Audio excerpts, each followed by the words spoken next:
Greetings, adventure. Welcome to the D20 Academy podcast. I'm Shiloh. I'm Noah. And I'm Gabriel, and this is episode 73, Why We Don't Like the Mandalorian.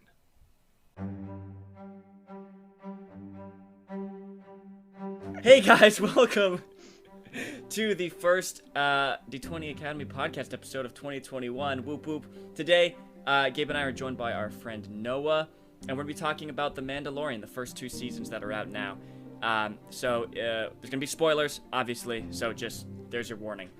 Hey, guess what? We're in the Star Wars spirit, apparently.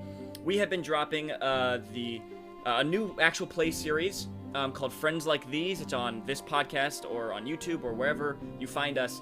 It's an actual play series set in the Star Wars universe. It's a lot of fun. Actually, our friend Noah, who's joining us on this episode, is actually playing on that. And we also have a new series on our YouTube channel, D20 Academy, where we're teaching the Star Wars system, Fantasy Flight Games Star Wars role-playing game system. So if you want to learn how to play that, then go ahead and check that out. All right, and of course, as always, you know it, you love it, you probably hated me saying it right this time by now. We have an Instagram at D20_Academy where you can find information about our podcasts, look for updates, see what we're doing. Check us out there, and you can message us on Instagram or comment on one of our posts to get into our Discord, which is the easiest way to get in contact with any of us involved in the podcast, to ask us questions, give us suggestions, whatever you like. Just get into our Discord, please. So message us on Instagram at D20_Academy or comment on one of our posts, and we'll get you into it. Without further ado, let's get into the episode. Hey, boys. Hey. boys. Are you guys ready to get canceled? Yeah. Yeah. I spent like a year and a half building this up, and now it's all going to come crashing down. Imagine. This is the thing. Yeah. Some enraged nerd finds this. Yeah. And posts Yeah. this podcast somewhere, and we get a bunch of like hate mail, but also we get blow way more attention than we've ever had before. Yeah. Well, you know what? This might You know be what they say. All press is good press. So This is true. this this may be it. Oh, so as we mentioned, we're joined today by our good friend Noah. Hey Noah, how's it going? Hey, it's going good. Thanks for having me Yes. Of course. So he is one of the players in our actual play series that is dropping right now as you're listening to this every Friday. And so that's been a lot of fun playing with him. He's a big Star Wars fan, as we all are. And we've all been watching The Mandalorian together. Kind of. It's the three of us and our other friend Evan, who is also on the actual play series. We all like Star Wars and we're all good friends. And so we've been trying to, like, what's it called? Not Netflix Party anymore. It's called something else. on. Teleparty. Teleparty. There we And go, so we've you been- know? Yeah, we've been connecting over Teleparty and watching The Mandalorian together. But, like, we're really bad at it. We'll skip, like, 3 weeks. And then we'll, like, take one session to watch all 3 new episodes. But anywho, we're going to be talking about The Mandalorian today. The show. Yeah. And, yeah. It's going to be a fun ride. We'll see how it goes. It Starting is. off. Of course. Yeah, this is just our opinion. Yeah. Obviously. Yeah. And we do have to say that because the Star Wars fandom is very scary, and they love The Mandalorian. Absolutely love The Mandalorian. Like, everybody in the Star Wars fandom loves The Mandalorian.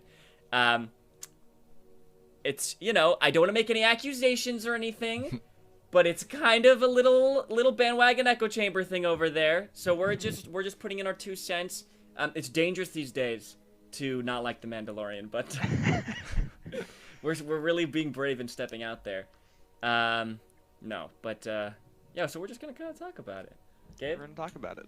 All right. I think a good place to start off with, as always, is like a general overview. What do you think about the show? Noah, let's have our guest go first. Okay. Yeah. So, I like it. I enjoy it. Sure. In the sense that it's fun to watch. But Yeah. I guess I wanted more of a little bit more of a focus on the main storyline, or for whatever it was. It was like, I don't know. In the second season, he was trying to get Grogu back to Grogu. or like get him to a safe place or something like that. And like Yeah. we get it pretty much kind of does happen throughout the entire second season, but it's like, I don't know, a lot of other stuff happens, which is you know, the side quests, the infamous side quests. Sure. Yep. I mean, I think we're all pretty much in agreement with most things Yeah. on this show, I would say. Yep. Like, Politically. it's it's a show. Okay, here's the thing. Can we be honest here? Star Wars doesn't create fantastic content. Like, can we just all agree that, like, we all love Star Wars, we love the universe and stuff, but, like, less than half of Star Wars media is good, right? Like, can we, like, agree on this? Yeah. Is that okay to agree on? Like, I would say for the most three... part, it's enjoyable. It's enjoyable, sure. It's enjoyable, but, like, nothing's, like, masterpieces or anything like that. Yeah, I agree. There's a lot of faults with I would say that it pumps out passable content. That's what I would say. Like, lots of merchandise. The first three movies, like, you know, groundbreaking of cinema, right? Yeah. Fantastic films and stuff.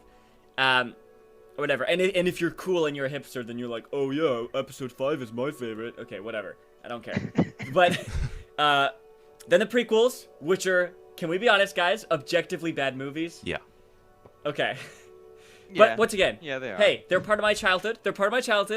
I enjoy parts of them as well, okay? But, like, as films, they are not good movies. All right?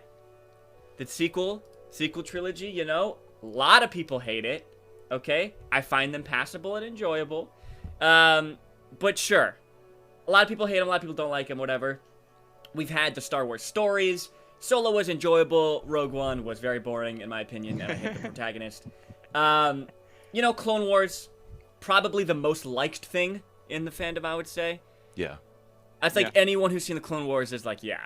Like, I like the Clone Wars, it's good. I have seen some of it. I never finished it. But Me too. Okay. Yeah, so we're not the biggest nerds as well. And that's, you know, and then there's like video games and other shows, like, what's it called? Rebels. Which I think the opinion is like, that's passable. I don't know. I have never seen that show. I don't really hear people. How are we forgetting the most important and best aspect of Star Wars media? The Lego games. Okay, the Lego games are the best part. Also, we forgot to mention, of course, the Christmas special, which is the best. But that goes without saying. So, you know. Yeah. And the prequels, anyway. Special editions.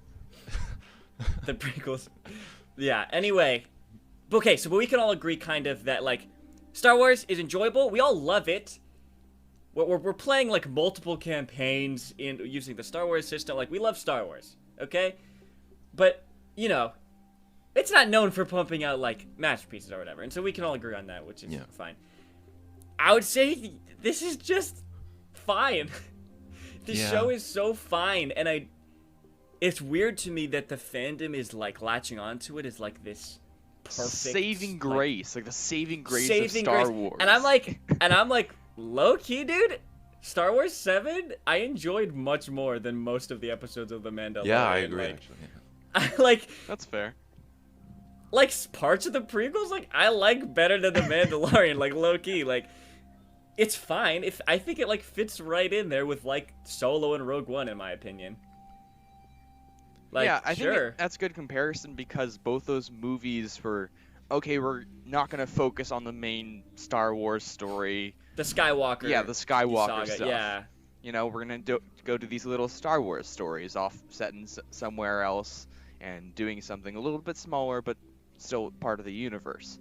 And essentially that's what The Mandalorian is, where it's not focused on necessarily the massive overarching plot of the whole saga.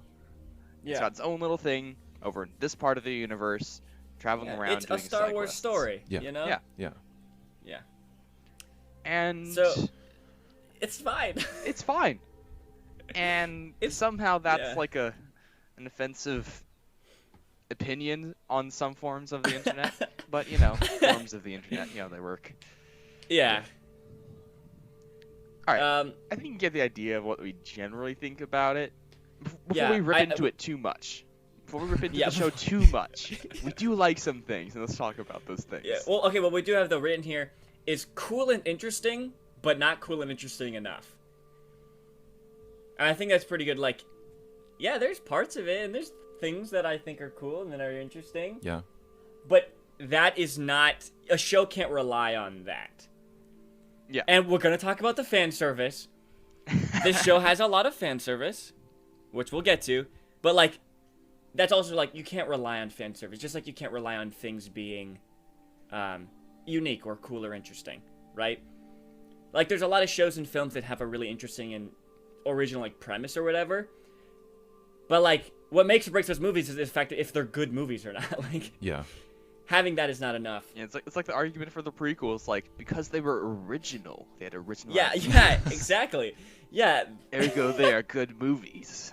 Yeah, like, yeah, they are original. There's some interesting concepts in there, but I think they're not executed very well.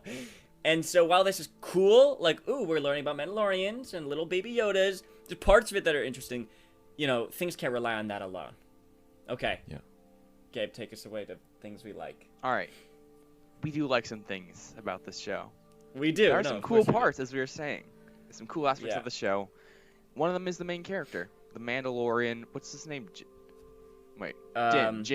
No. Din Djarin. No, Din Djarin. Din Djarin. There we go. Din Djarin. D's and J's somewhere in there. Yeah. Yeah. He's cool. Yeah, he's so cool. He's so cool.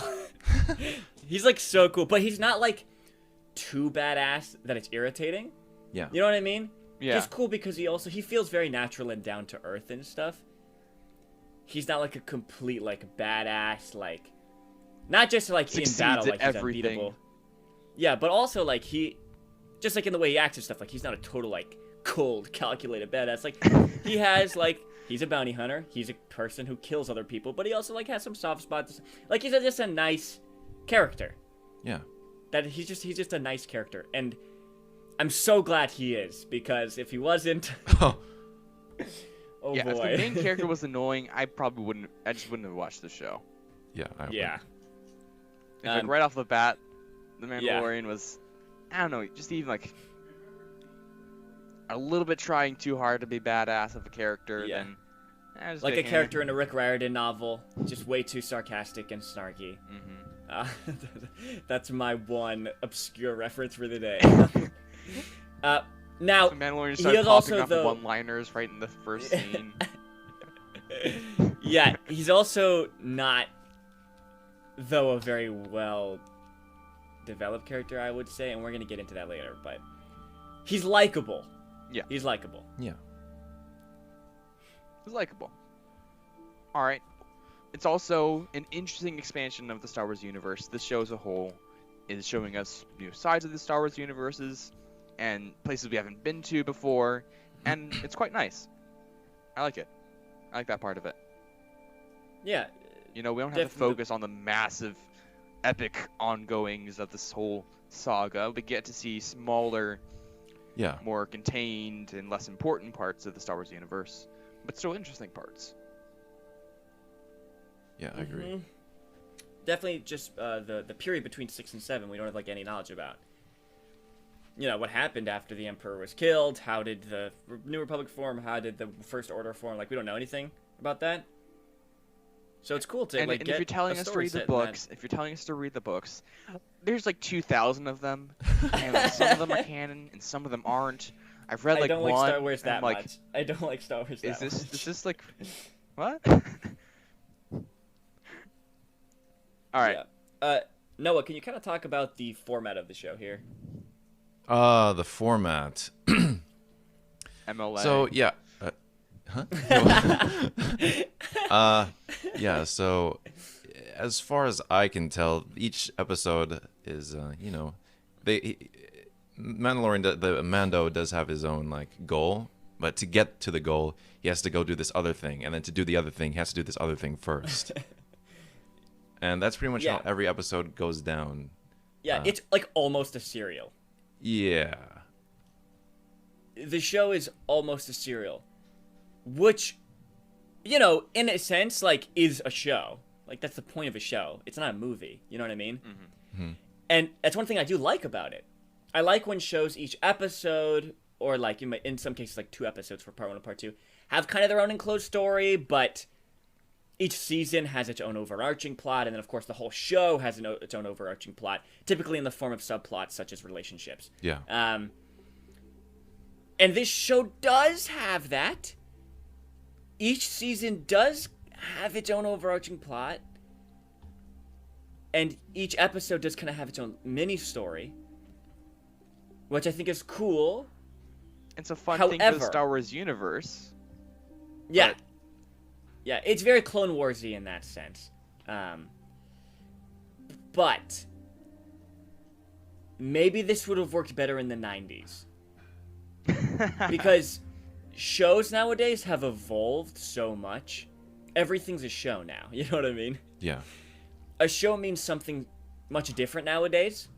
With Netflix and their, you know, bingeable shows and things like Game of Thrones and stuff, what we expect now from shows is way different than, like, you know, like back in the 90s and stuff. Like, no sitcoms exist anymore. You know what I mean? Yeah. To my knowledge. You know, there shows like you know, like Game of Thrones and the one Ozark and all that, Stranger Things and stuff, right? It's now kind of become just a long formatted story, right? Mhm. Yeah. That stretches across like an 8-hour season. That just really takes its time. You know? And that's And cool. That's really that's kinda- interesting, but it's I feel like this show is asking something different of people that isn't necessarily what people want to see right now. At least for Yeah, me I right mean, now. once again, Like, it's cool. it's It's down to really opinion. interesting. Yeah. So all these cool little things. The format is interesting. It's nice to have that for Star Wars. But is it what the world needed from Star Wars right now? Yeah. I mean, which you know, is down to opinion, really, Yeah. but, you know, like, okay, for me, Stranger Things is the opposite of The Mandalorian. Each episode doesn't really have its own thing. It's a bingeable show. It's you know, 8-hour seasons around, right? And it's just one story that we're slowly following because it's taking us 8 hours. But like by the end of the second season, right, which is equivalent to the Mandalorian's 2 seasons that are out already, like Stranger Things, like I'm in love with the Stranger Things characters. I'm in love with the mystery that they present. Now, Stranger Things is not a good show. It's not a perfect show, granted, of course. But for me, in my opinion, like that show did so much more in 2 seasons than this show. It did. Interesting. Definitely. And we can touch on that more a little bit later.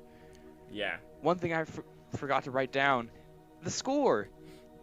The Yes. score is cool. It's amazing. It's so good. It's awesome. The score is like what the show intended to do with the Star Wars universe. It's like giving like a new Star Wars theme, you know, reinventing itself for this purpose, and is like modifying itself to fit the needs.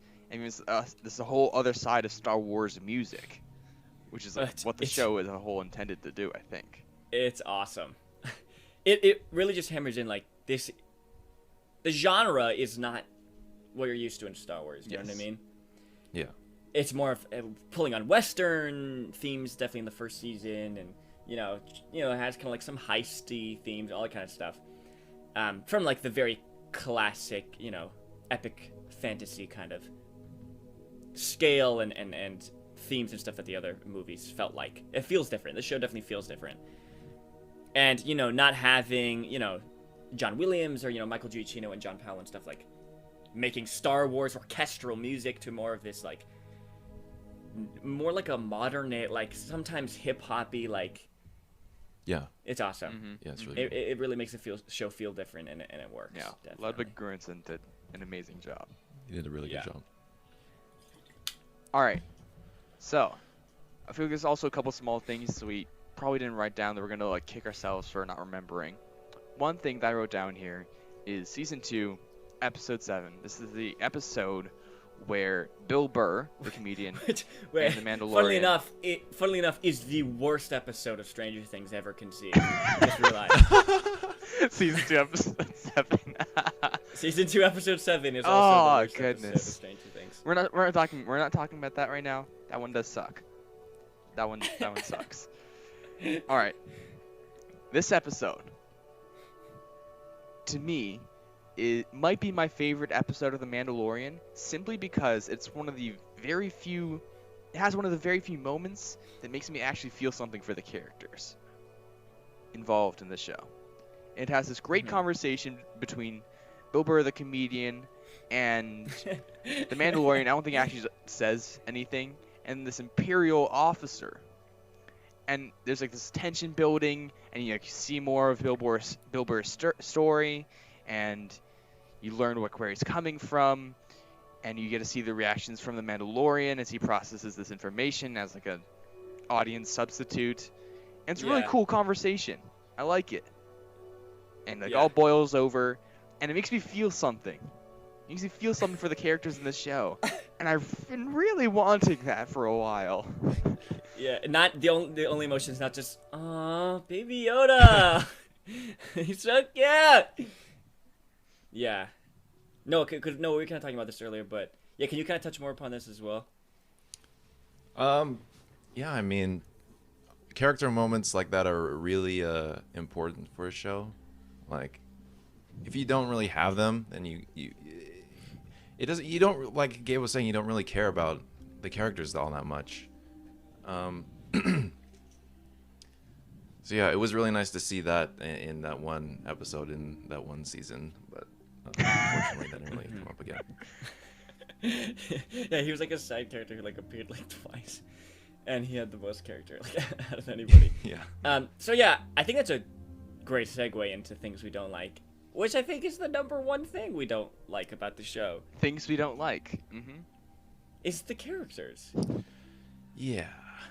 Like, shows, even more episodic serial shows like this one, shows are about characters.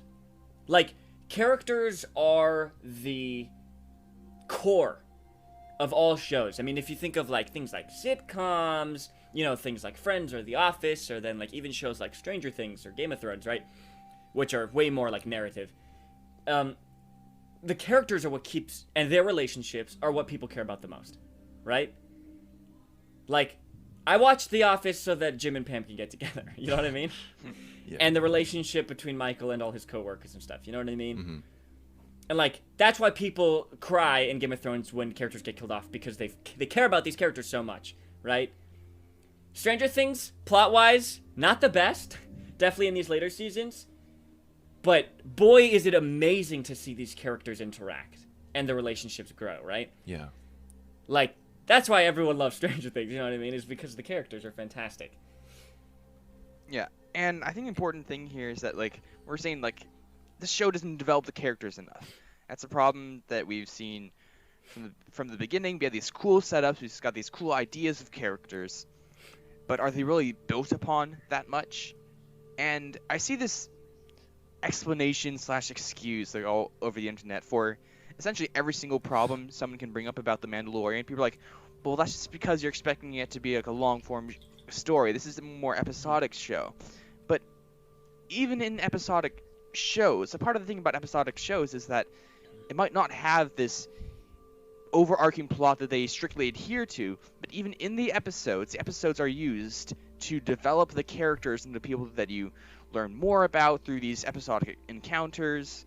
You learn more about them, you care more about them through each episode, even though it's not building onto some massive plot. It's still building the character and building the plot in the encased episode. I mean, Friends is like the most episodic show. Like, you can watch Friends episodes, like skip out Friends episodes, it doesn't really matter too much, right? But like, you care about the character. Like, that's the only reason people watch. Like, nobody watches it for the plots, and some plots are fun. But you watch Friends because you care about the 6 main characters and their relationships with each other. You know what I mean? That's why it was so successful. And that is like way more episodic than The Mandalorian. You definitely have to watch The Mandalorian in order. You know what I mean? And you definitely don't have, you don't have to do that with Friends. So like, yeah, I think what Gabe is saying is definitely true. Yeah, I agree. It being an episodic show cannot excuse every single problem that the show has.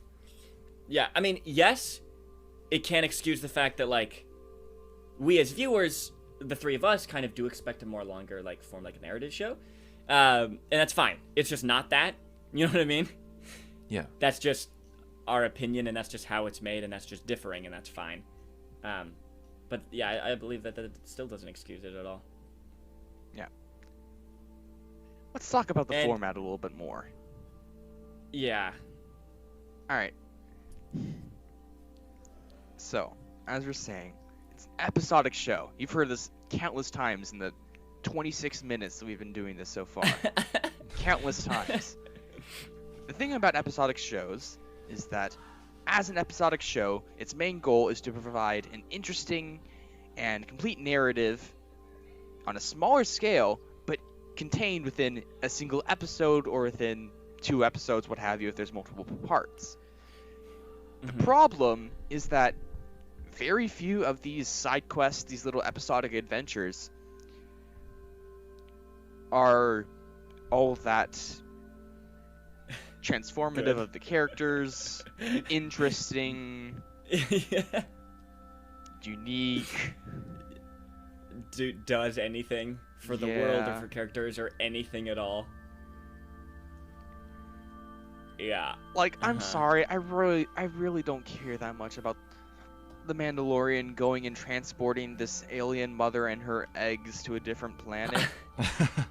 And we get to see Baby Yoda eating the eggs. Apparently people were really mad about that. It was weird, but people were really mad about it. I was just... I didn't understand that. It felt wrong. It felt definitely wrong. It's weird. I don't care about that because there are aspects of the show that I do care about that aren't being developed. Yeah.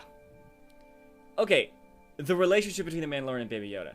I mean, that is the core... Should be. The core of the show. You know? Like, the first, I think 3 episodes of the first season are probably my favorites because the first episode, right, we set up the Mandalorian, he goes on this little adventure thing, and at the end, he finds Baby Yoda in the pod, right? And I'm enticed by straight curiosity in the fact that the Mandalorian seems like a cool character, right? Second episode, he bonds with Baby Yoda. Baby Yoda saves him from that rhino thing, right? And like, I'm like, even in that one episode, it's like 45 minutes, I felt a relationship growing, and I'm like, this is really good. Immediately, we've established that, he's a bounty hunter, he kind of has a hard exterior, but he's slowly, becoming more and more, like, gentle with Baby Yoda and stuff, and you're like, this is really nice. Third episode, right, he hands him in, and then he goes in there and kills all the stormtroopers to take Baby Yoda back, and you're like, damn, this is a good show. This is really interesting and enticing. He now has to be on the run because he has this very special kid because he cares about him. It's very Last of Us, in my opinion. Real quick, hey guys, spoilers for the end of the first Last of Us game. The whole Last of Us game is about this hard, rugged smuggler, who is all hard exterior. He doesn't have any emotions, and he has to smuggle this girl who is the secret to the cure. And it takes him like a year to go across America, and eventually he transports them, but then he learns that for them to extract the cure, they have to extract it from her brain, which will kill her, because like the tumor on her brain. And so then he goes in there and he kills everyone in the hospital, and he takes her back, because he's grown to care about her and love her, and he loves her, and he's selfish in the sense that like he loves her so much that he's gonna take her rather than, find a cure for the zombie virus, which is kind of dark and stuff, but like really compelling, right? And super interesting, and it really says a lot about the relationship and how they've grown over the course of the story. And this felt very much like that to me, right? The Mandalorian, he's grown to care about this kid, and he doesn't want to subject him to this just for pay. You know what I mean? Yeah, it's not Which about we've the established mission that's what he anymore does. at that point, Exactly. He And completed then the mission, but now it's about his relationship that he's built with the character. And then the third episode ends, and the music is like tons of like drums, and it's like, holy snap, I'm hyped as heck. and then we get like 5 more episodes of nothing. And I'm like, what happened? He does like a speeder bike thing on Tatooine with this teenager, and like, it's so weird. Other stuff happens, and I'm like, what? And I feel like I this wish is it just would, like such like obvious fruit hanging there, you know? The people latched on to Baby Yoda and Mandalorian and the relationship so much. Give us more of that, and we get pieces of it. We get pieces of it, but it does all these stuff, all these things, and then we go into something completely different. You know? Yeah. And that relationship becomes like stagnant, like the episode after. It just becomes like, oh, he likes the silver ball on my ship. And like, you know, I don't want him to die, even though I continually bring him into dangerous situations for some reason. And it continues that way until like halfway through season 2 before like anything changes in the relationship. And like, the obvious character growth and low-hanging fruit is pressure Baby Yoda. By kidnapping Baby Yoda, by doing all these, by threatening Baby Yoda, you are, you know, therefore, like, pressuring the Mandalorian and his ideals and motivations and, you know, how far he'll risk to do things, right? And they, like, never do that. Until, like, he gets kidnapped by robots, but then even then you're like... At that point in the show, you're like, I don't care. I know he's gonna get him back. I don't feel threatened by anything. You know what I mean? Yeah. Yeah. Okay, sorry, I talked a lot. You guys can talk now. Thank you for the permission. I appreciate it. It's nice. Yeah, I feel like they have this obvious relationship set up. These really interesting things that people latched onto. You can see that by the merch sales for Baby Yoda figures. People really like this character. People really like the two characters interacting. Give us more of that other than the same, I grabbed the silver ball every episode. Which is nice, and a cool little callback, but that's all that is. You know? It's like motif of their relationship. Got it.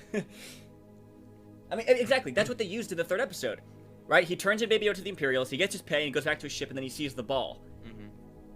And it's without words, it's telling us. By the way, they do the storytelling fantastic, and we like never see his face, and we can tell it by his physical acting, his emotions, which, by the way, you know, we all know Pedro Pascal is a fantastic actor, but that's just done very well. I do want to point that out. Yeah, the body language for the in-suit actor was just amazing. Yeah. It was great. It's fantastic. But like, right, he looks at the ball, and then the music, right, and then he goes back, and then he goes and kills all the stormtroopers and takes Baby Yoda back. And that moment is so brilliant, and that's such a great motif, and then, you know, nothing else happens.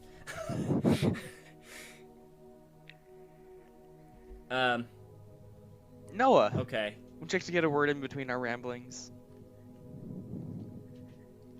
I mean, you guys are pretty much touching on everything that I pretty much already agree with, so I would pretty much be repeating what you guys are saying. All right. Mm-hmm.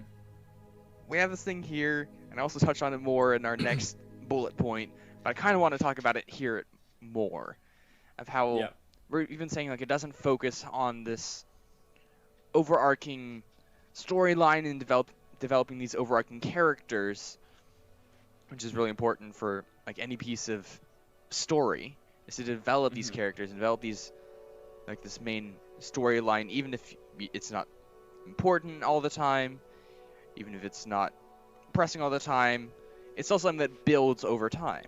Yeah. The problem for me with this show is that I care too much about their relationships and this overarching story to just forget about all of that each episode so we can go into a little side quest. Yeah. It makes the the other episodes that are like that, it almost feels like they're filler, even though it's like an 8-episode long season. Exactly. And like, it's... I mean, okay. It reminds... No, that's not a good way of saying this. Okay, the first episode of season 2, we all watched together. It was... Oh, by the way, beautiful show. The show is very beautiful, and the costume design is fantastic, and I think the graphics are phenomenal for a show. The first episode was quite enjoyable. you know, like fighting the crate dragon, like it was gorgeous. Like, oh my gosh, the resolution changing was a little weird, but anyway, Yeah. it was an artistic choice, and I'm okay with it.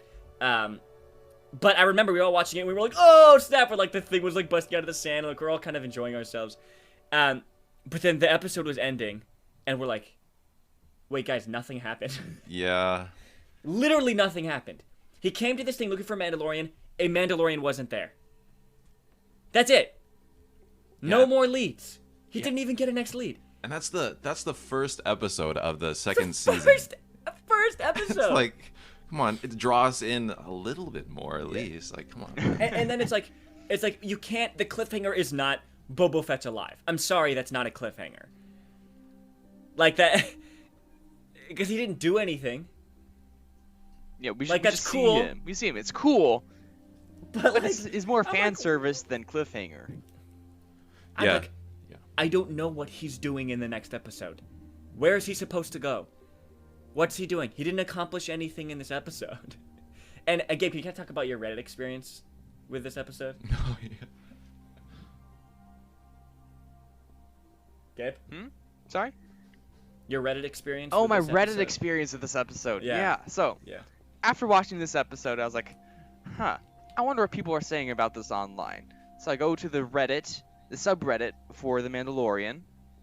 Great place, no echoing there at all whatsoever. And we go into the episode thread, and we see all the people praising it as an amazing first episode of a season. Which, Yeah, I've actually seen the multiple comments. Better than anything Star Wars Disney has produced combined. Yeah, I've seen Which- those a lot too. It's I would like to say no. Yeah, no, that's just false. I get it if you I'm enjoyed sorry. it. It's an enjoyable episode, but I think it's also objectively not the best first episode of Not a good. season, you know? I would say objectively not good. Like dipping its toes into bad Yeah. as a first episode, dude. Yeah. Okay. So can you sorry continue? And so I was like, I disagree with this. So I'm going to make a nice little comment explaining my disagreements to the people and see what they have to say in response. Yeah. And then my comment essentially just got like nuked. Like someone was like, okay, send in the Shermans, send in the nukes, send in like the aircraft. We're taking this Yeah. comment down. And I just got a comment got extremely downvoted where it was like hidden from the public unless you had clicked on it to try and figure out what people were saying. People were just like commenting like, you're just missing the entire point. This is an episodic thing. It doesn't need to set up all these important things. Forget the fact that it's a first episode of a season. Forget the fact that that's what first episodes of the season kind of are meant to do. Just set up the whole season and the story and what's going on and make us excited for it. Yeah. And Which just you know people very is really more commentary yeah. on the fandom than the show Yeah. itself. Yeah, which we're not going to get into now, but yeah, the fandom is very. It's definitely pissing me off in regards to this show. Yeah. One thing I'm starting to realize about the fandom is that since a lot of people have hated how the last like 3 movies have Yeah. gone and where it's taken Star Wars and what's done with Star Wars, that they just want a crumb, you know?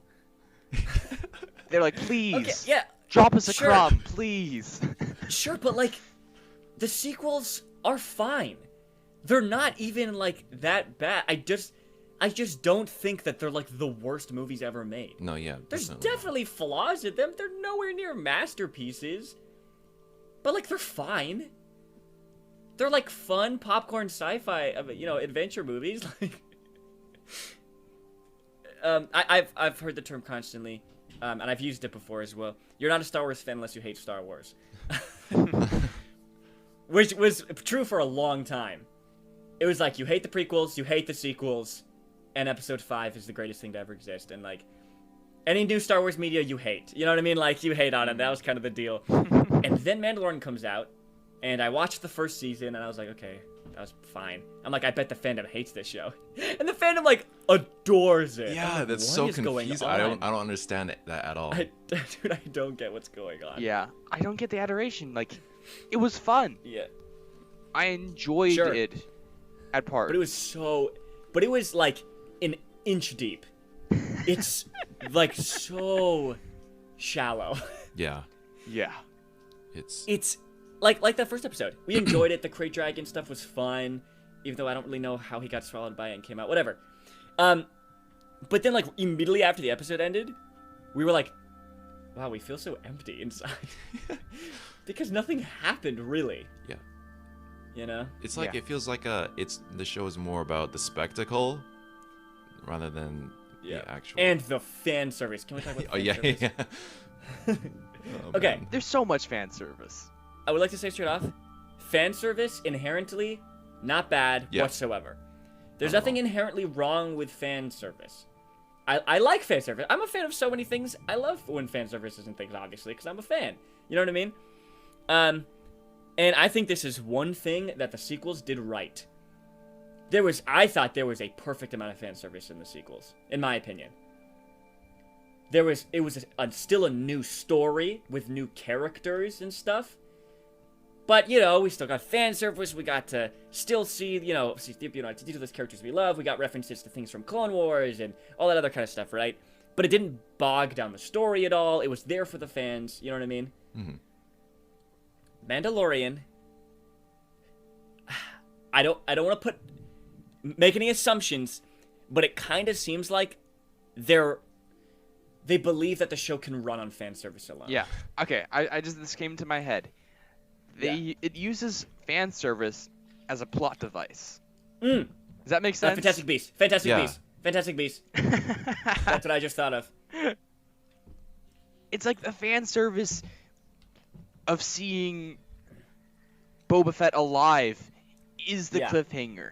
Simply because yeah, it is. Yeah. it's fan service. Yeah. Yeah. Listen, nothing inherently wrong with having Ahsoka and mention Grand Admiral Thrawn and all this crap. Nothing wrong with that. Heck, Ahsoka can be a main character. Like, fan service can be a main character. Whatever. But it can't rely on that. No. Yeah. That doesn't make a show good. It gives it extra. You know what I mean? Yes, it's It's the the sprinkles extra- on top, you know? Yeah, it's the sprinkles on top. But this show is like, here's your cupcake, and they give you a plate of sprinkles. And you're like, this would be fine if I could have a cupcake to put it on.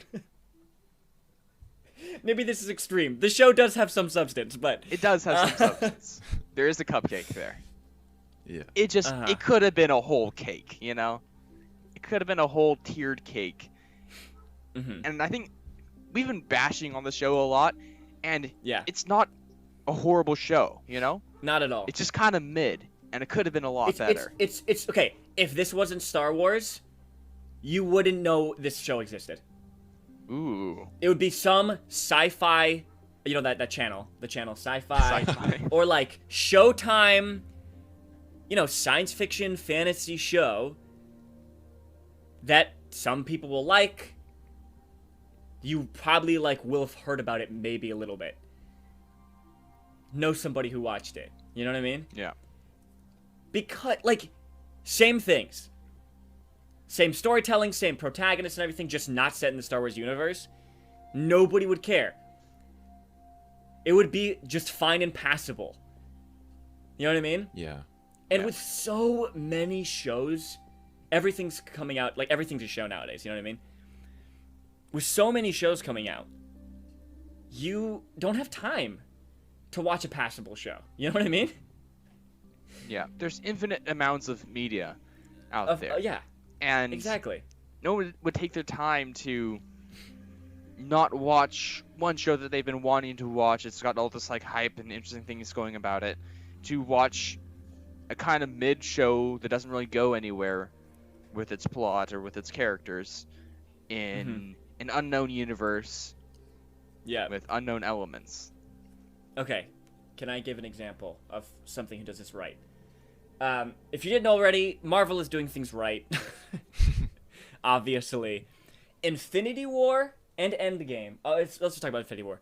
Infinity War is a phenomenal film because the movie within itself is like fan service. It's all your favorite characters coming together. Like, it's the greatest thing for Marvel fans, right? You're like, this is the best thing ever.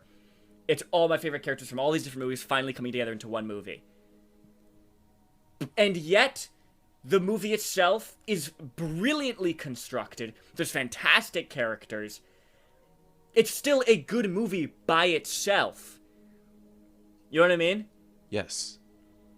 Even though it's, you know, like, it is the ultimate fan service. You know what I mean? Yeah. But it still stands on its own as well. That's what I think you're trying to say. Exactly. And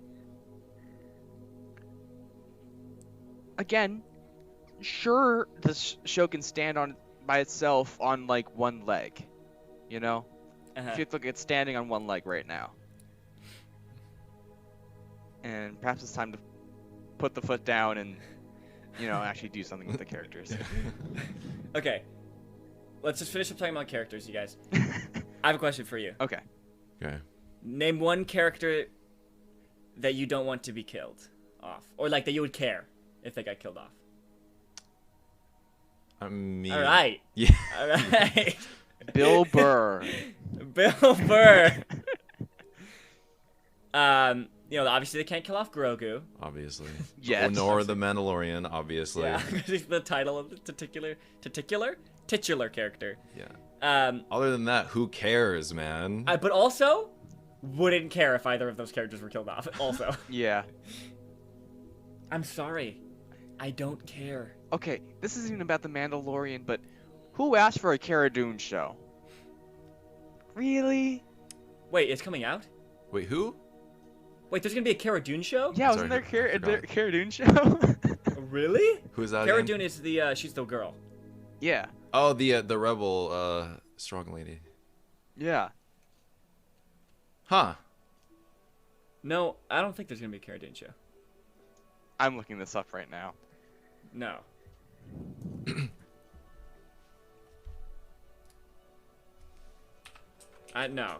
No. She's theorized, but not. Okay, so now let's talk about my one. If I could change one thing about the Mandalorian, okay? Okay. Let's keep its episodic things. We can keep all these plot structures the same. The only thing I would change is make Cara Dune and possibly Grief Karga a part of the main crew. Make it a party. Because, yes, I do care about the relationship between Mandalorian and Grogu, but Grogu can't talk. Yeah. And so it's a little hard, it's a little stilted there. And the Mandalorian doesn't talk that much. Yeah. Yeah. If you give me one or two more, I thought in the first season that Cara Dune was going to join him, and it was going to become more of a buddy cop kind of deal. Yeah, I thought that way too. Maybe even Carl Weathers, but no, they just show up sporadically, and because of that, no one has enough time to really delve into building a relationship. No one has relationships. But if Cara Dune and Grief Karga went with the Mandalorian, even as we're going on these silly adventures I don't care about, these side quests I don't care about, within these moments they have can spark character moments. We can build a relationship with seeing them work together, seeing them disagree or agree on certain things, having them have personal, conversations over the campfire. Yeah, that sounds far more interesting than what we have right now. Yeah, because even though these side quests are not that interesting, at least we're building characters. Characters that all of us as the audience, we care about. We want to see succeed. We want to see relationships work. You know what I mean? Yeah. I think you're actually right. Like, they needed characters to bounce off of. They needed a whole party to go around because we have a child that doesn't talk, that communicates subverbally, and then we have the Mandalorian, a more stoic, reserved, doesn't talk that much, has a mask on the entire time. Yeah. You got a lot of restraints to build things with those two characters. It's not a very interesting dynamic Yeah. other than like the little cutesy stuff. And you have recurring characters, but they're just not recurring enough that anyone can build a relationship with each other. No. You're like, okay, I think Mandalorian and Cara Dune, they trust each other enough. We've Right. established that enough, but they don't have a relationship. They haven't related on anything. They haven't told each other about their backstories, about their hopes and their dreams. You know what I mean? Like, it's all very surface level. And this is kind of what I want to transition into talking about RPGs, okay? If The Mandalorian was a video game, I would play the heck out of this video game, okay? If CD Projekt Red made The Mandalorian, I would play the heck out of this game. Because it is in so many aspects similar to The Witcher, in my opinion. Especially The Witcher 3 in the sense that has a relationship with a child that he cares about and stuff. Never mind. But The Witcher, Geralt of Rivia, he is very similar to The Mandalorian. He's kind of more of a contractor, good at heart, but, still kills people. And he's more introverted. He kind of has a darker past, and he's badass and stuff, but he's down to earth and likable. You know what I mean? I think him and The Mandalorian have very similar characteristics. Yeah. Thankfully, in the Witcher video games, it's an open world RPG where you're going around meeting recurring characters and NPCs and going on side quests. That's the core of the game. And there is an overarching plot that does have some really strong story elements and relationship elements, right? But it is still, an open world side questy game with some fun, quirky NPCs and stuff. That's what The Mandalorian feels like to me. And I've told that to you guys before. Yeah. The Mandalorian, yes, there is kind of this overarching plot with Grogu, and there's some emotional weight and their relationships and stuff. But he's meeting NPCs and going on side quests for them to, get rewards to get the next part of the main quest or whatever. But as a show, I just don't think it works. As a game, works. As a show, not so much. To me. I think Yep. it's an interesting point. It's a different medium, and people expect different Yeah. things. Perhaps like the problem that we really have with the show is that we have, we always have different expectations than what the show was intending to do. Yeah. Mm-hmm. But also, I feel like some of the expectations aren't just like, oh, we want a different type of show, but also that we want to be more invested than we are. Well, the expectations are what you've expected from stories. And The Mandalorian lacks primary storytelling elements of any story in any medium. And so that's just not that we expect more fan service or we expect it to feel different or whatever, right? But yes, as Gabe's saying, there's just expectations as in like story expectations. Yeah. Also, I feel like I want to care more about the story and about the characters than I actually do care. Like I'm willing to invest more emotional connection to these characters and to this plot than the show asks of me. And I think that's like an untapped resource that the show can pull on. Like it didn't try enough to wrap us in to the characters. It didn't try enough to capitalize on the audience's willingness to like the characters and to care about them enough. It just doesn't do enough with that resource that it has.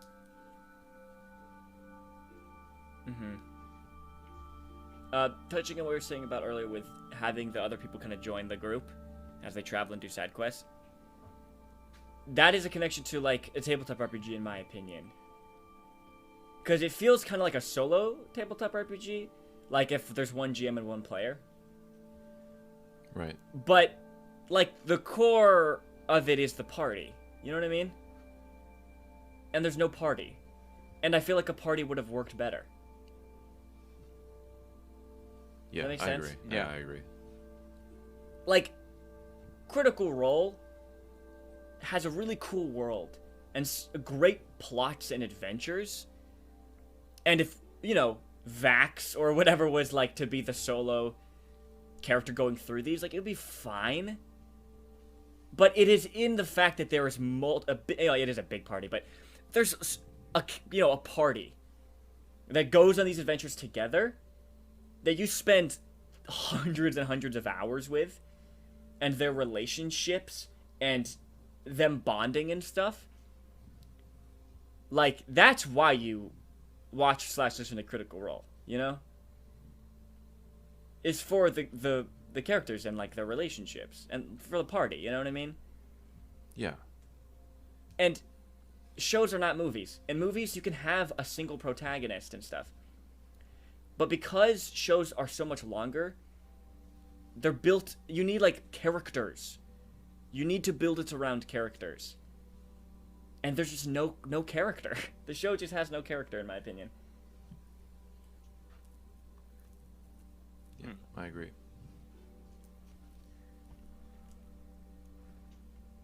Yeah. Yep. I guess I agree essentially.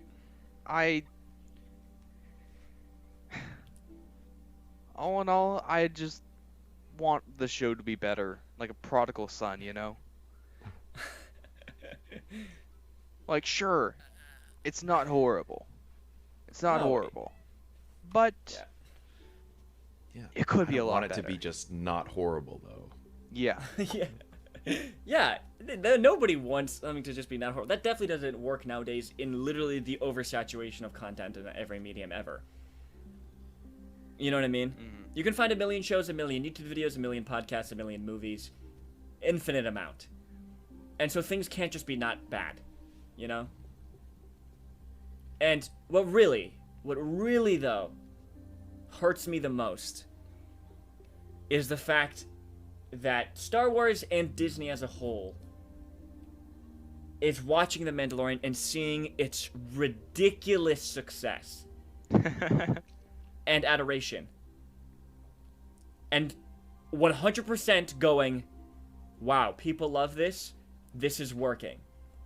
And now I am so scared that every other Disney Plus show, especially Star Wars, I don't know, though, how it will work with, like, Marvel shows. Maybe they're way different teams and stuff. But, I mean, like, Mandalorian is, like, the most successful thing on Disney Plus. Everyone loves it, so I don't know why they wouldn't, from, like, a top-down, be like, guys, do this. Because I don't want them to do this. I don't want them to think that, like, we want mediocre, passable shows. Mm-hmm. I guarantee you, every other Star Wars show they're going to put out from now on is going to feel like The Mandalorian. Yeah. Like, not in genre or, like, theme, but just, like, the way it works and, like, the way that, like, the formulas and, like, formatting and all that kind of stuff. Because they're being like, wow, this is super successful. Why don't we just keep doing this? And that's just sad to me, because I want some better Star Wars shows and Marvel shows and stuff like that. Yeah. But, this is so successful and people love it so much that they're like, And it's a safe formula. Like, in Yeah, all it's really aspects, it's gotten astounding, like, praise for it. It's not doing anything that the fan base deems, I don't know, blasphemous for the series, Yeah. I feel like they're just, like, trying to avoid The Last Jedi, Yeah. Yeah. Like, it was a very divisive film, and it did a lot of things with characters and with aspects of the Star Wars universe that a lot of people found very controversial and didn't like. And so this show is just doing so much to be safe, I feel. It's like the bare minimum. They're doing the bare... Like, you don't have to push the boundaries of the Star Wars universe and, like, question the morality and the balance of the Force in the Star Wars universe like Episode 8 did. Because that was super divisive. Like, just make a better story. Like, we don't need it to be complex or like You don't super need it to be unique interesting. to push the boundaries of anything. We just need it to have a heart. You know? I really want to care about the show. And And we obviously I'm sorry. do to some point. Like, we've made an hour-long podcast about this show. We care about it, but just Okay, we care more about the idea of it. can we talk about the end of the second season? Guys, so we finished, right, the second season. And so maybe it was just me. I don't know if any of the rest of you thought this. But I immediately started talking about I was like, okay, that was a pretty good show, pretty good first Star Wars show and stuff they were doing. Turns out it's not done. And I was really shocked by this. Do you know why? Because there's no more story. No, there is. They've got the Darksaber stuff, which I'm Oh guessing my the gosh. next season's gonna be on. I don't. The And we're only thing We're not I gonna cared get any about- of it until the last 2 episodes of season 3. We're gonna The get only side thing- quests where he tries to get to Mandalore for 6 episodes. Only thing I care about is Baby Yoda. That was the overarching plot. Yeah, there's some loose ends. Let's deal with this Giancarlo Esposito guy, whatever. Let's deal with the Darksaber. Really loose ends that I really don't care about. I literally don't know what the plot is of the next season. There's no overarching plot. There's nothing drawing me in. I don't care what happens with Grand Moff Gideon. I don't care what happens with Bo-Katan. Ahsoka's getting her own show, and she was cool, so, whatever. I don't care about what happens to her in this show. I don't understand. Why would you get rid of Baby Yoda? Why would you get rid of the overarching plot? It's so weird to me. But, at least Boba Fett's getting his own show or whatever. Yeah, we got a little sad moment between Din Djarin and Grogu as Din Djarin says goodbye to the main plot device. I felt like no emotion. I'm sorry, I just didn't feel sad. I want to feel sad so badly. But I just didn't. Mm-hmm. Yeah, me either. But that's what I'm saying. By the end of the second season of Stranger Things, dude, I was weeping. I was weeping, bro. Third season of Stranger Things, objectively, not that well constructed plot-wise and stuff. But I was crying my A off at the end, dude. Well, everyone's, saying goodbye and stuff, and, I don't do any spoilers over it, but, so-and-so character died. And so, I was, bawling my eyes out. Because I really cared about the characters and their relationships with each other. And it meant a lot to me. And Mandalorian saying goodbye to Grogu was just him saying goodbye to the only thing that I cared about in the show, and that, but I didn't even care about it enough to feel emotion. And it had the same amount of time as Stranger Things, Mm-hmm. Alright, Yeah. before we leave, I just want to touch back on what if someone finds this and gets very mad about it and posts it somewhere. Yeah. I can already see the 2 main arguments against us. Okay. 1, different expectations. 2, Sure. they say they don't care, but they made this whole thing, they're so involved in it, so obviously they care. Sure. Do you want to address those? No, let's end. Bye, guys.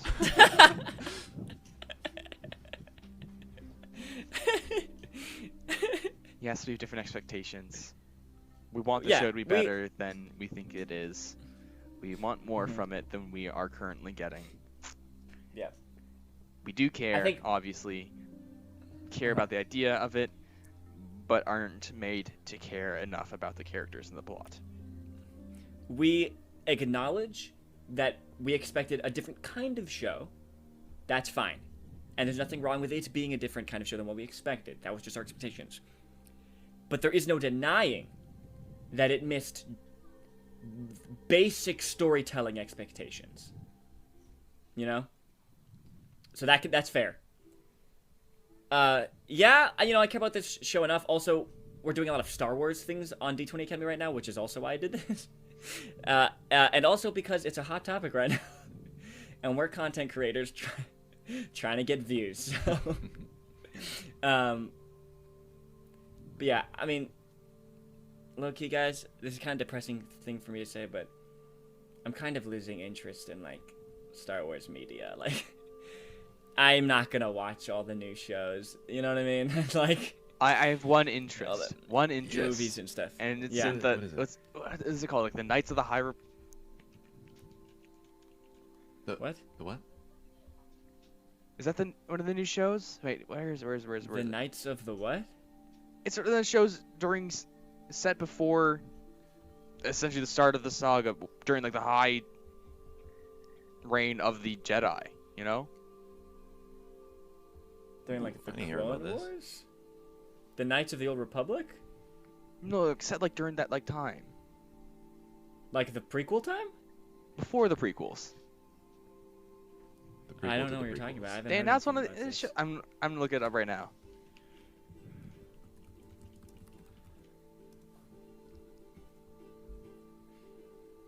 Rangers of the New Republic? No, No. that wouldn't make sense.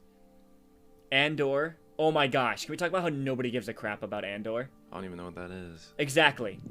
Andor is the last name of Cassian Andor, who is Oh, that like yeah. Latino guy in Rogue Oh One. yeah, that guy. They're gonna make a Dude, show. Wait, they're making a They're show. making about a him? show about him. Why? Wait, why? I Did know. anyone care about him at all? Nobody cares. I mean, I haven't really looked at like what the fandom thinks, but I know I don't care. Like what? Like what? Yeah. I don't really think Yes. Cassian Andor was any of the good parts of Rogue Oh, One. The Acolyte. Yeah. A mystery thriller that will take us into a galaxy of shadowy secrets and emerging dark side's powers in the final days of the High Republic era. That sounds All right. interesting. I'm sorry, and it's purely because I'm a sucker for high fantasy. It's purely because I love high fantasy way too much. Oh, also, guys, a new movie for 2023, the next Star Wars movie, Star Wars story, called Rogue Squadron, which, guess what, guys, is directed by Patty Jenkins, who is the fantastic director who did Wonder Woman 1984, which is one of the worst movies I've ever seen in my life. So I'm excited for that. Yeah. But Taika Waititi is doing a movie, so I'm excited about that. I think. Since anything Taika Waititi does is amazing. Yeah. I think that the only things I'm interested in Star Wars that are coming out, well, the only one thing really was the Obi-Wan show, because he's like my favorite Jedi, and also Ewan McGregor is going to be playing him, so that's awesome. And well, that's really it actually. I kind of talked about this before, but I really want them to make like a show or a movie or something where it's like from the perspective of the Empire. I think that'd be really cool. Mm-hmm. But I don't know. Or Stormtroopers. Yeah, like Do a Stormtrooper. there was Are we yeah, getting one? The Squadron Bad Stormtroopers. Batch? Yeah, but no, it's clones. Oh. there was yeah, you're right. in episode Mandalorian, this episode we talked about, episode 7.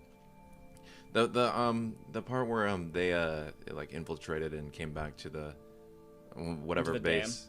Yeah, and they like showed everyone, like all the stormtroopers and whatnot cheering on them on. It made them it like Oh, yeah. it humanized them to me. And, Yeah. like, I really like that. I loved that. It was like, wow, Yeah. you know, these are just people too, you know, they're just fighting on a different side. And before it no. turns out just like Finn, where we get it at the beginning and then we never Yeah, touch on it. And then we just keep Yeah. murdering Stormtroopers with abandon. Yeah. I was gonna say, okay. I think some of the also Mandalorian side quests, not enough diversity. Do you know how many times they infiltrate a damn Imperial facility? Yeah. I'm so irritated at it, dude. We're gonna infiltrate an Imperial prison, a base, a dam. I don't even know. I'm so used to it by now that I don't even know what they're infiltrating at this point. It's just an Imperial thing. Mm-hmm. Is it like a mining facility? I don't know. Like what? Also, the Mandalorian was like straight murdering in episode 7, season 2, like the natives who were probably just like trying to rebel against the Empire who was taking them over. Like Yeah. it gave me Baby Yoda eating eggs vibes. It felt wrong. Okay, I'm like, it gave me what is different going vibes. And on? I'll explain why. It made me seem like, oh, this is interesting. I hope they touch on it. Yeah, exactly. Exactly. Like, yeah. oh, but nope. Finn Stayed safe. is a stormtrooper. I hope they touch on this more in the series, other than one conversation where he talks about stuff, Yeah. but nothing ever really happens. Yeah. Yeah. But no. Okay, but the difference is, the sequels suck. So, you know, so that's And the this difference. show Gabe. is the next coming of God. You know. Yeah. But you know, okay. I guess I'll just say this. This is not a promise. It's just a little thing that I will like to mention. So for fun, I've been writing scripts for a show. Like a TV show, the first season TV show that is based off of our Star Wars campaign, because we've been playing a Star Wars campaign for like 2 years? No, a year and a half or so. Yeah. And so I've started, for fun, I've been writing like scripts of like episodes for a first season of a show. I'm like a little over halfway done for the first season, just for fun. And then like we read them out at the beginning of our sessions, which is really fun. And we've talked about like maybe recording them and stuff, and I will do that eventually and stuff. But anyway, that's me writing a Star Wars show, so now I have to put my money where my mouth is. But anyway. Yep, and we're gonna talk to LucasArts. But I'm not You know, I'm not Jon Favreau or Dave Filoni. So, watch out yeah. for our new animated Star Wars show coming out 2020 never. Yeah. But you know what, guys, is a really good Star Wars show though, series that I'm really happy with. What? Friends Like These, which is our new actual play series. We have 2 episodes out right now. You can listen to it on any kind of platform, YouTube, here, whatever. We have 2 episodes out right now of like 7 or something. It's a lot of fun. Go listen to it. Yeah. Okay.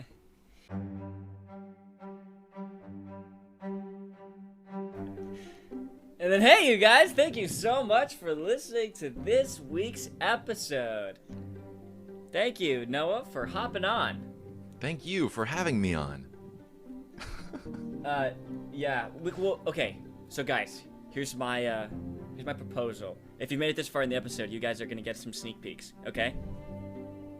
Ooh. I want to get some of our little squad on. The 3 of us and Evan sometimes, or mismatch between us, because we love watching movies and shows together and then like talking about them, right? Yeah. We're a little group of story boys. Yeah.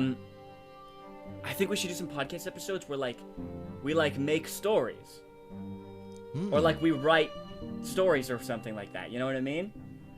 All right. Like I was thinking, this. what if we do an episode where within that hour we have to come up with what the Dungeons and Dragons movie would be, or whatever, or like you know what I mean, like come up with like our own like shows and stuff. You know what I mean? I think that'd be kind of a fun exercise.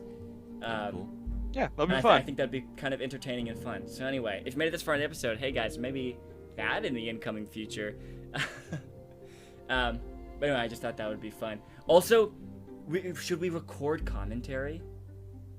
For what? Like when we watch things. That sounds like a lot of editing on your part, Shiloh. No, because I can't like legally like have like let's say we did commentary of each Mandalorian episode. I just record and put all of us together like a regular episode, and then you have to watch it alongside the episode because I can't like legally like play the episode in the background. Right. So like other commentary channels, like pretty much it, like that's what they do. Like if you buy their commentary tracks, it's just a track, and at the beginning they give you instructions on how to sync it up, and you have to like own the movie or whatever, and watch it alongside it. You know what I mean? Okay. But I can edit them down into YouTube for short YouTube videos though, and like use clips and stuff. Yeah, I think that might sound. It sounds a little better at the YouTube form. I suppose you could do both. Yeah, I mean, we can try it out and then not post it until we're like, we think it's good, or we figure out a rhythm or whatever. But anyway, that's just an idea. Okay, guys, hey, thank you so much for listening. Sorry. Don't cancel us, please. We end this Or with try to an get us apology. canceled. We are sorry Or for this episode. We're sorry for Yeah. taking up an hour and 15 Sorry, minutes of your guys. time as we rant about Sorry. Star Try Wars. to actually try to cancel us and get us some more traffic. Alright. Let's start a Twitter war. No, okay. All right. Okay. Okay. Bye-bye. All right, bye.